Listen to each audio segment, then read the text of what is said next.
I'm Jim, and this is Jim's Fix-It Shop, and today we're going to do a little bit more work on the turtle. I've been getting some questions.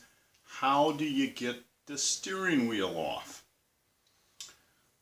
Well, I wanted to get inside of the column to check out the I call it PTO switch. It's the switch for the mower deck that tells your machine if you've got it engaged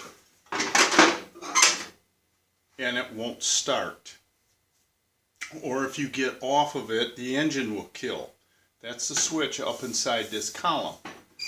Why on earth they put it inside of there is beyond me, because it is awfully hard to get to.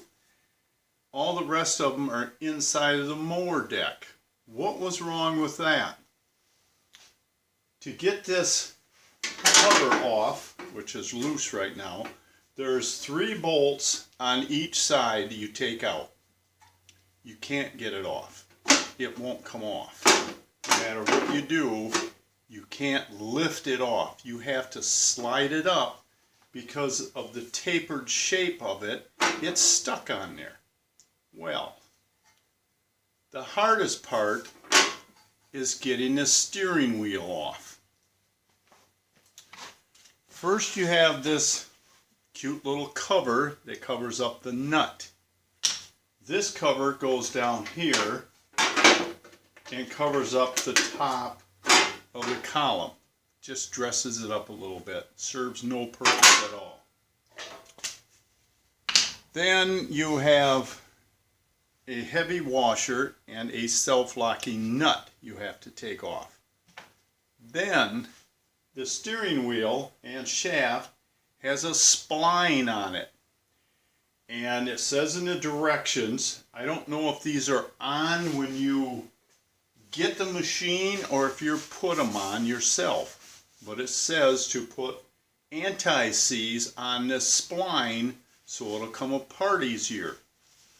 Well, obviously nobody put any on this one. To get this steering wheel off, I had to use about, not so I didn't hurt it, about $375 worth of bearing tools. This is what we call a nut cracker. It goes around the shaft and it's machined so it goes to a taper, to a sharp edge, more or less. And you can tighten these nuts up and it'll squeeze itself between a shoulder and a bearing so you can pull the bearing off. Then you have the drawbar. You have a couple bolts holding the bar to the nut cracker, and then you have your rod in the center that pushes on the shaft. Well, I don't think everybody's going to have one of them. Let me show you what it looks like without the steering wheel in the way. Okay, here's what it looks like without the steering wheel in the way. This is what we call the nut crackers. They expand and contract.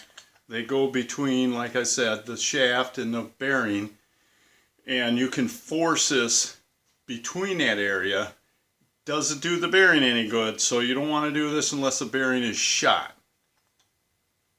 Then you put in your elevation rods.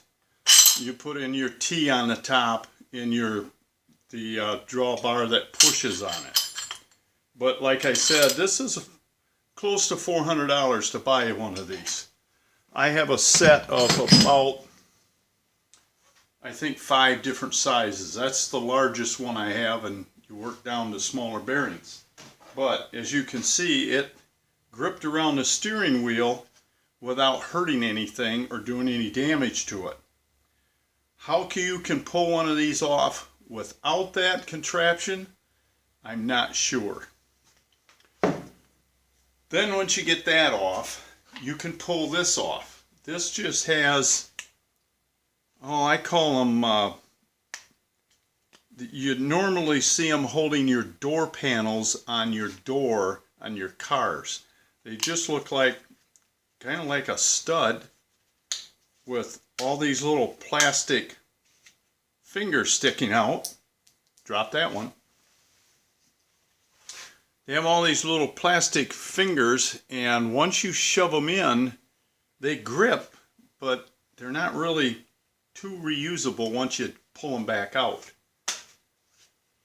Once you get that off, then you can wiggle this off.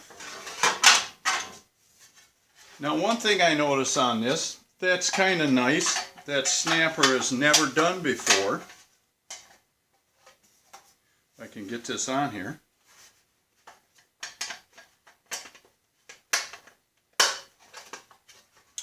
Is this machine is pre-wired. They got a couple of wires hanging down here for a headlight. Now, Snapper has never offered that on one of these older machines. I always put them on myself. And this little black plastic plug pops out. The wires are hanging down right here when it's on the machine, and you just plug these wires into the light you can apparently purchase from them, and then it must just snap into this hole like the plug did. The reason I wanted to get in here is to check out this PTO switch, which is, let me grab this camera, which is right here. And I checked this one, and it works fine. There's nothing wrong with it. And the wires are also coming out of the harness, or the plug that plugs into the switch. And then this must be the ground wire for the headlight.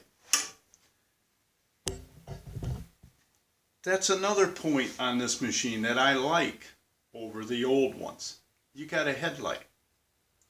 Another point I like on this machine over the, let's say, the mid-range of snappers is the way you can kick the mower deck on.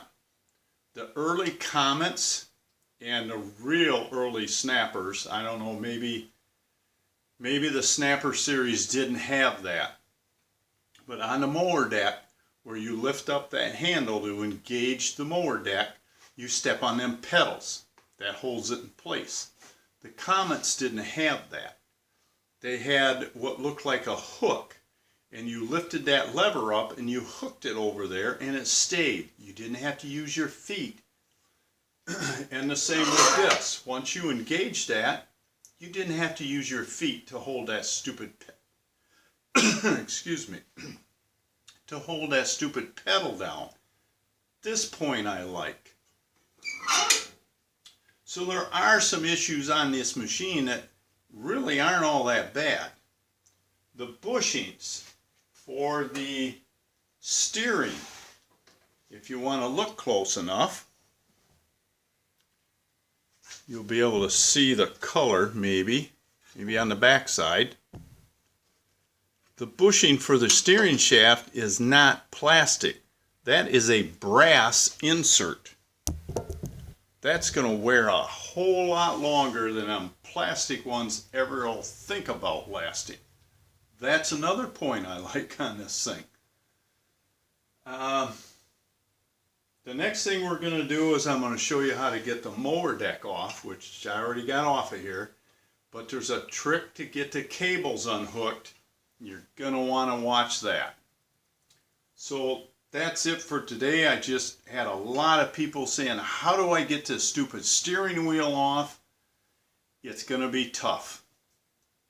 The handlebars and the oval steering wheels like my 2012 has, once you get the pin drove out or the clamp off for the handlebars, you can, I usually stand in front of it and I hold the tires with my feet, one on each side of the tires. And you can twist the handlebars or the steering wheel and pull on it at the same time and it'll come off. This one you cannot twist. It has a spline on it. It has to pull straight off. That's the only way it's going to go. So, all I can say is good luck. Couldn't be much help on this. unless you know somebody that does bearing work, and you can talk them into coming over with their setup like I've got. So until next time, work safe. Don't forget to subscribe. It really does help me out. Have fun, and we'll talk to you soon. Oh, wait a minute. I do want to mention Dick Dyke House and Company. Eric, if you need any tooling, give them a call. It's a great company to deal with. They do not sponsor or pay for these videos.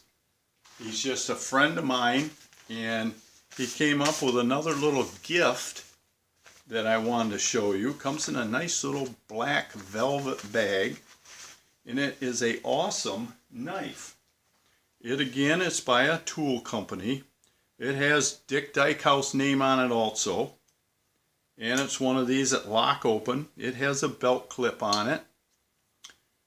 Nice edge on it, I'll have to say that. And just wanted to show you.